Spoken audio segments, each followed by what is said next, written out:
Good morning, and Joe, thank you for inviting me to be part of this great event. A tremendous credit to you. 29 years, they say. It doesn't quite show. It's always a challenge to come number 3 on the speaker list, because you find that as you listen to the first 2 speakers, that they probably said most of what you were going to say. They've used all your slides.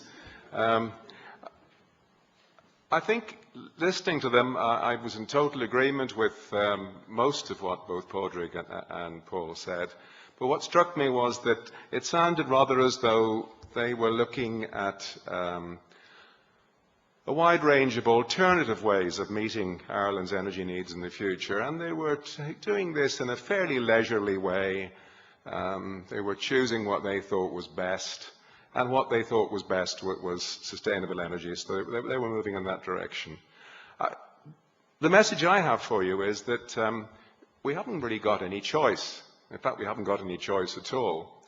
Our reliance on fossil fuels, and on oil in particular, is going to have to come to an end. And it's going to have to come to an end very quickly. I'm going to try and explain to you why I believe that oil supply is probably at a maximum worldwide right now. We may already have passed the peak in oil supply. If we haven't passed it, we're within a few years of hitting it. And projections which show that we're going to move slowly away from our thirst for oil just aren't going to work. So we've talked already several times about Ireland's oil usage. We're a thirsty nation as far as oil is concerned. Our tiger is gone, and I suspect that very rapidly our access to cheap, easy oil is going to go too. We've heard already several times that as far as primary energy sources are concerned, that Ireland is heavily dependent on fossil fuels, on oil and gas. 90% of our primary energy is imported. Most of it is oil and gas. Our transport, virtually all of it, depends on oil. And we're big users of transport in Ireland. We haven't thought a lot, we haven't invested a lot in good public transport. Our cities, particularly the Dublin area, have been developed in a way which forces people to use their private cars to get to work. We use our cars more than most other people. We drive them further, and this is something which is going to cause us big problems. Our electricity, we've heard quite a lot about electricity from the last 2 speakers. We've heard how we are moving towards sustainable sources, but we're moving very slowly. We may be increasing rapidly the amount of electricity that we generate from wind. I think we're going up something of the order of 20% a year, but it still only makes up a tiny proportion of our total available energy. So we can't sit back and hope that oil is going to continue to provide the major source of our primary energy in the future. And let's see a little bit of why. It's not news that Ireland is a thirsty nation. Joe last night demonstrated that in the bar. But that's not what I've come to from West Cork. That's not what I've come from West Cork to tell you. We use a lot more oil than most other people that are around.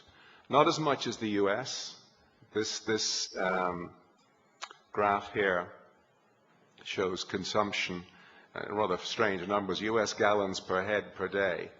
But we see that even though the US at almost 3 gallons per head per day is a sort of world leader, Ireland is way ahead of most other industrial countries. And certainly in terms of average consumption over the world, we're something like 10 times as thirsty as the world on average. We use a lot of oil. Our oil usage has been slowly, steadily increasing over the last decade. So has our gas usage. A little bit of a fall off in the last year, but I don't think that's got anything to do with our wish to use oil. It's got more to do with our ability to pay for it and a falling off in GNP. So it doesn't look as though we're a country which is really ready for a situation where oil is going to be in short supply. There are as many estimates of oil demand and hydrocarbon demand in the future as there are grains of sand on a beach. These particular slides come from ExxonMobil. Now, Exxon, as a company, is not a believer in this concept of an oil supply peak. There's a range of views among the world's big oil companies as to when a peak might come or whether it will come at all. Exxon is one of the most vocal in saying that we're many, many years away from a peak. But these are demand estimates which Exxon published a short time ago. And they bear out the comment that Paul made. I think that the level of demand per unit of GDP, or whatever way you like to measure it, in the Western world, in North America and in Europe, is essentially flat. There's still some growth in demand for oil and gas, but it's not very large. The big increase is coming from China and India. So it's their expanding economies which are driving world demand growth. Their economies are expanding. They're also the economies which are least efficient in using energy. China, India use very roughly twice as much energy per unit of GDP as do the US or Europe. So as their economies expand, there really is a huge increase in hydrocarbon from them. Sadly, if you look at the right-hand graph, a large proportion of that increased demand from China and India goes on transportation. You've all read, I'm sure, about the motor car that's just become available in India, which I think sells for €2,000. You've probably seen that car sales in China in the first quarter of this year were up something like 47% on the previous year, which was a slightly depressed one. But all the same, we're seeing a huge increase in car usage, particularly in India and China. And that's driving this demand for more hydrocarbon. So the demand is there, increasing at something like 1 to 1.5% a year. Now, maybe this increase in demand will be slowed down by higher prices, but it's been remarkably inelastic over the last few decades. So the demand appears to be there, a demand for more and more oil, more and more gas each year. If we look at the way in which that demand is likely to be met, according to ExxonMobil, and I think most analysts would come up with something fairly similar, we see oil making up a significant part of that increased world energy demand. We see oil, gas, and coal on that left-hand picture there. And then the top yellow band is things other than oil, gas, and coal. And that other band then is split out in the middle, and you can see the contribution that is expected to come from hydro, some growth, but not as a percentage of usage, absolute growth. Nuclear again, some growth. Biomass, some growth. And then up the top, that tiny little yellow slice is wind and solar. If you look at the right-hand graph, then that splits out the wind and solar. So the vertical scale on each of these graphs is quite different. Now, you can see from that right-hand graph that wind and solar energy availability is increasing dramatically, but it's increasing from an incredibly low base. And all these, percentage increases that we read about, 20% a year, 30% a year, they really don't add up to very much, even over 10, 15, 20 years, given the very, very low base from which we're starting. So they will help the way we're working now. Our wind and our solar will certainly help, but they're still tiny, their contribution, compared with the contribution we require from hydrocarbon. Now, when we come then to look at supply rather than demand, people sort of ignore the finite nature of oil fields, or our oil endowment worldwide. Driving in from Derry yesterday evening, I could see turf bogs along both sides of the road. It was clear that these were pretty well depleted. There was still some cutting going on, but you could see over the years that people had been cutting and cutting and cutting, and the bogs regenerate very, very slowly. So our harvesting of the bogs has led to a situation where they're close to being depleted. We don't see what's happening in an oil field. If we did, I think we probably would be pretty frightened right now. Oil, most of the oil that we produce was laid down probably about 90 to 130 million years ago. It doesn't take that long to make oil, but most of the oil that we're producing is coming from that long ago.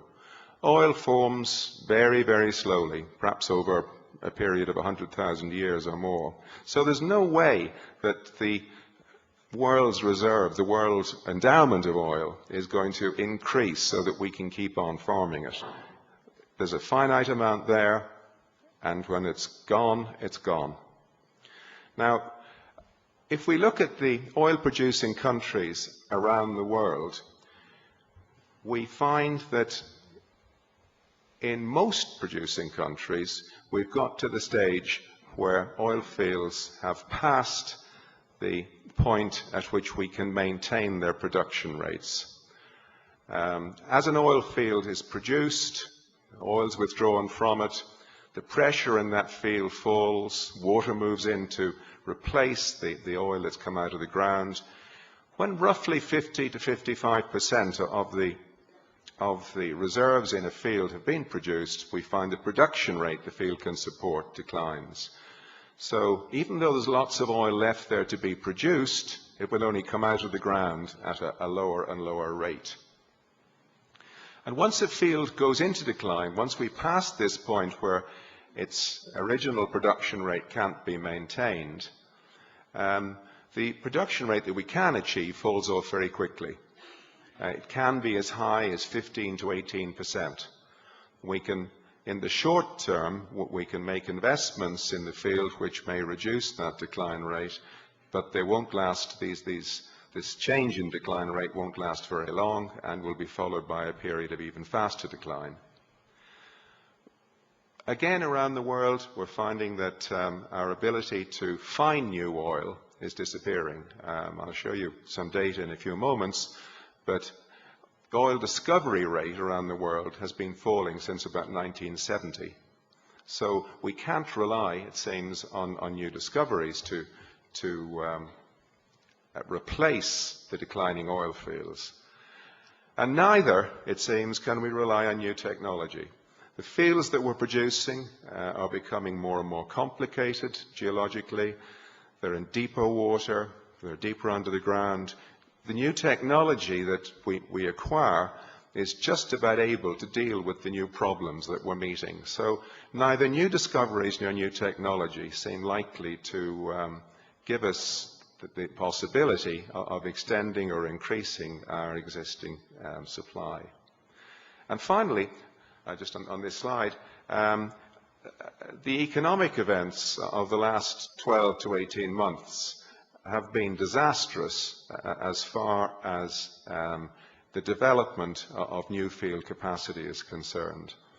It takes roughly, on average, 6 to 7 years to get from the discovery of a field to first production from that field. and people won't make investments in new fields, in new facilities, if they are not confident of the oil price that's going to apply when that field comes on production. And the effect of the uncertainty in oil price over the last 12 months has been to make investors pull back from decisions that they might otherwise have made in field development. We've seen a lot of field developments postponed. Now, that doesn't have any short-term, or it has very little short-term effect on supply, but it's going to have a dramatic effect on supply in 5-10 years' time. This slide tries to show that what I've been talking about in terms of fields maturing, their production rates declining as they age. If we look at the existing fields in production worldwide and predict how their performance, how their production is likely to be over the next few decades, we can expect decline rates, despite investment in technology, to be something like 5 to 6%. So if we take the production capacity that we have now, decline that at about 5%, and then we take the demand curve, the area in red there shows the amount of new production we must bring on stream in order to meet demand over the next decade or 2 decades. And you can see that we have to replace something like 60% of our existing production just to stay in the same place as we are now, supply-wise, and then add new production over and above that to meet increased demand. So a huge task facing the oil industry and a huge new investment. Part of the problem in persuading politicians, persuading people from other industries that urgent action is needed to ensure that we have enough energy country by country in the future, despite this change in oil availability, is uncertainty over the world's oil reserves. You might think that with oil being such an important part of our lives, every part of our lives, that somebody somewhere around the world has a really good handle on what remaining oil reserves are. Well, amazing though it is, that person doesn't exist. There's tremendous debate over how much oil reserves, how large the oil reserves which the world has really are. None of the people who have access to parts of the database needed to do an accurate assessment are prepared to share this data. The big international oil companies, the IOCs, and the other big independent oil companies are constrained about discussing their reserves in detail by various financial agencies. I don't think they want to discuss them anyway. A company's reserves are generally treated as being highly confidential, but certainly there's no open discussion worldwide as to what the basis for estimates of reserves from various IOCs are. The national oil companies, the companies which control production in countries like Saudi Arabia, Kuwait, Indonesia, and so on, are even more secretive. Most of these countries have, or the vast majority of these countries, have no significant natural resources other than oil. And they are very, very secretive just about what their national reserves are. Partly, I guess, because there's a matter of pride involved, but more importantly, because the OPEC countries share out production quotas based, among other things, on remaining reserves. So if you can talk up your reserves, you can possibly get hold of a higher OPEC production quota. The OPEC countries, the NOCs, are even more secretive than the IOCs. And over the last few decades, as the balance in world production and world reserves has shifted from the international oil companies to the NOCs, the lack of clarity over remaining reserves has become even worse. 40 years ago, 1970s, the international oil companies controlled roughly 70% of production and reserves. The OPEC countries about 30%. Now the situation is roughly reversed. Something like 70% of remaining oil reserves are probably in the OPEC countries. So we don't have good reserve data worldwide. We've got various agencies which attempt to sift through the data that's available, come up with estimates. The US EIA is one. Ireland is one of the countries which set up the International Energy Agency, the IEA, which again produces estimates of remaining reserves. But until very recently, the IEA's estimates, which are used by most of the member countries to guide their energy policy, have been, in my view, highly inaccurate and very optimistic in terms of reserves. The IEA, in their last report in November 2008, almost totally reversed their position on oil supply, admitted that we were heading towards a peak, and although I don't think they've come quite as far on the pessimistic side as I think they should have, they give every indication of coming up with more realistic estimates over the next few years. Now, I'm sure that sitting in the hall you can't really see the numbers in this graph, so I don't really intend you to. These show estimates of reserves for 5 or 6 areas around the world, as reported by various agencies, BP, another oil company, AGIP, the German government agency, and 2 technical journals which specialize in obtaining and publishing world oil reserves. What I think you can see from those histograms is enormous variations in world oil reserve estimates. We just don't know. There's nobody who knows precisely how much oil is left in the world. And without an estimate of how much oil is left, you can't come up with realistic estimates of supply. Now, I've said that the international oil companies are not particularly helpful in coming up with data which would lead us to better estimates. But one of the biggest problems are the reserves of the OPEC countries. What are they? And this slide, lots of numbers, but basically it's showing the reserves reported by 7 of the principal OPEC countries, going back to the early 1980s and running into the early 2000s. The significant thing about it is that in the early 1980s, most of these countries had only very recently taken over responsibility for their oil industries. Abu Dhabi, Iran, Iraq, Kuwait, Saudi Arabia, Venezuela.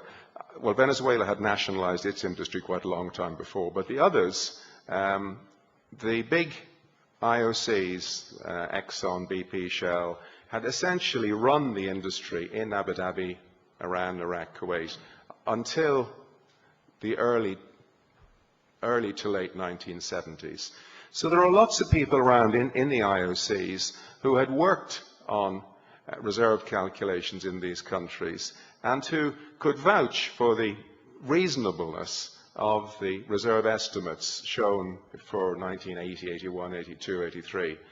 I prepared the reserve numbers for Iran in 1978, so I know that number for Iran is roughly correct. I'd worked in Kuwait and Abu Dhabi previously. I've every reason to believe those numbers are correct. But what we see going through the 1980s, first of all in 1985, we see Kuwait increase its reserves by about 40% from one year to the next. Now, I can assure you that if Kuwait had discovered a 26 billion barrel oil field in 1984, the rest of the world would have known about it. It would have been one of the world's biggest oil fields. There were lots of people from BP, including friends of mine working in Kuwait in 1984-85, lots of international service companies. Nothing happened, technically, in Kuwait in 1985, which justifies that increase. If you're a suspicious person, you might think perhaps it had something to do with OPEC quotas, that Kuwait wanted to increase its OPEC production quota. I don't know whether that's the truth or not, but I do know that technically there's no reason why their reserves should have increased by 40%. We wait 2 or 3 years, and then we see the response from the other OPEC countries. Abu Dhabi triples its reserves. Iran more or less doubles them. Iraq doubles them. These things can't happen. I mean, we understand oil field behavior pretty well. We can take the data from an oil field. We can analyze how that field is likely to behave in the future. These sort of huge changes in performance just don't happen. It would seem, if to anyone looking on from outside, that those increases in the late 1980s came about because of Kuwait's increase earlier in the decade, and then were followed a few years later by a huge change in Saudi Arabia and in Venezuela. I don't believe that those numbers are meaningful. I believe that the OPEC countries added about 300 billion barrels to their reserves inappropriately in the late 1980s. Now, 300 billion barrels is about, depending on whose numbers you look at, is about 20 to 25% of the world's remaining oil. That's a huge change, a huge uncertainty introduced into our estimates of how much oil the world has left. And it's this sort of thing which makes predicting future oil supply so difficult. Now, in the absence of any individual company or any world agency coming up with reasonable numbers, groups of people outside the industry have tried to gather up data and come up with impartial, unbiased numbers. And one of the most significant of these efforts has been led by a group in Ireland. Colin Campbell, who's a retired industry geologist based in West Cork, has led a group of people worldwide in getting together reserves numbers, sometimes acquiring these by slightly surreptitious methods, but getting a set of numbers which have a good technical basis and don't have any bias. And if we follow the work that Campbell and his colleagues have done, we come up with a pretty depressing picture. First of all, we find that we're producing roughly 5 barrels of oil for every barrel we find currently, so we're relying on the successes of the past. We come up with estimates, or we can derive estimates of how much oil is yet to be discovered. And the number I've shown here, just over 100 billion barrels, is a fraction of what many other studies have shown. It's probably about 20% or less than many other studies. If we translate these numbers into production forecasts, we find that it's likely that our conventional, what we call conventional oil, which is oil other than ultra-deep water, other than heavy oil, other than Arctic oil, the sort of oil we've relied on for our transport, our energy over the last 30, 40 years, we find that that is at or very close to a peak. There's certainly uncertainty in these numbers, but if you do the arithmetic, it looks as though the peak is going to come within the next year or two. The effect of production from deep water, from the Arctic and so on, will delay the overall peak a little bit, but it looks very much as though we're going to hit a peak in liquid hydrocarbon supply within the next 3 or 4 years, and that subsequently supply will decline at something like 2 to 3% per year. Now, this means that when you hear Padraig and Paul talking about, well, we've chosen this nice option, It's not an option. Our energy supply makeup is going to have to change dramatically in the very near term. When these numbers are produced and we discuss these sort of studies in detail, the initial response is usually something like, well, there's still loads of places around the world where there's been very little exploration. We're going to see some big discoveries yet. What about Brazil? Hasn't there been good news from there? And what about the deepwater Gulf of Mexico? Good news from there. We'll look at the exploration record in a second. I think it's highly unlikely that we're going to see many more significant big discoveries. We'll see lots of little ones, but they really don't make up for the rate at which we're producing our oil. People talk about technology.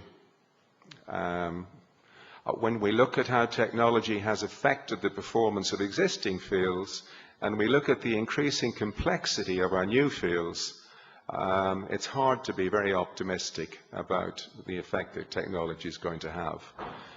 Now, there's certainly a huge target out there for new technology.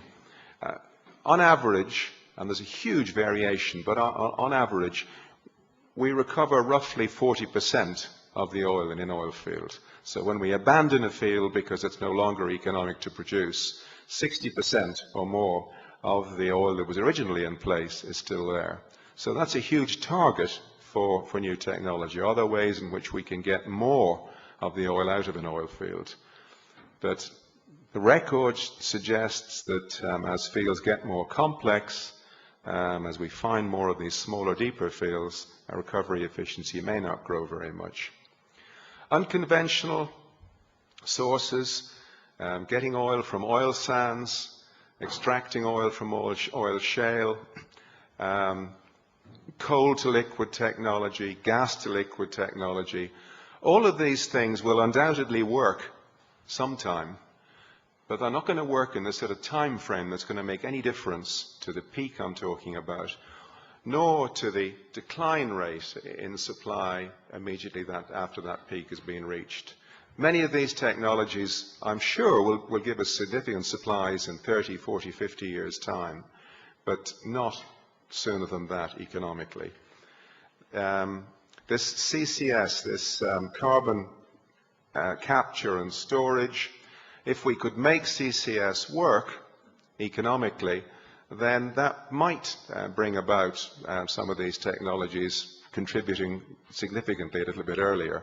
But all the indications are, to anyone who's looked at CCS in detail, is that it's going to be a long, long time before it's likely to work economically. I see some nodding from the chairwoman. I'll be quick. Discoveries. If we look at the discovery record, discovery against time, it's a bit disconcerting. Discovery rate has been declining, arguably since the 60s, but certainly since the 70s. We're finding less and less oil each year. There was a little blip in the beginning of this century, 2001, 2002, but I think it was a pretty short-term one. Since about 1980, we have been consuming more oil than we're discovering, and that can't go on. New technology, won't go into this in detail, but if we take standard ways of looking at the performance of oil fields around the world, and I've taken two very large ones here. Forties, which is one of the biggest fields in the North Sea, and Prudhoe Bay, which is the biggest field in North America. And Prudhoe Bay, incidentally, we have in the audience today Malcolm McClure, who helped find Prudhoe Bay. But these are two really big fields operated by the world's biggest oil companies. And if you look at the performance record, if you look at the way that technology has affected the performance of these fields over their lives, we see it's done virtually nothing to improve performance. What it's done is technology has overcome unexpected problems, problems we didn't expect to have before we put these fields on production, things which would have hurt our recovery. We've managed to beat back through new technology, but we haven't done better overall than we expected to do initially. The IEA prediction of future production looks initially a little bit more optimistic than the one I showed you from Colin Campbell and his colleagues. But it depends very, very largely on production from fields which have yet to be found, fields which have yet to be developed.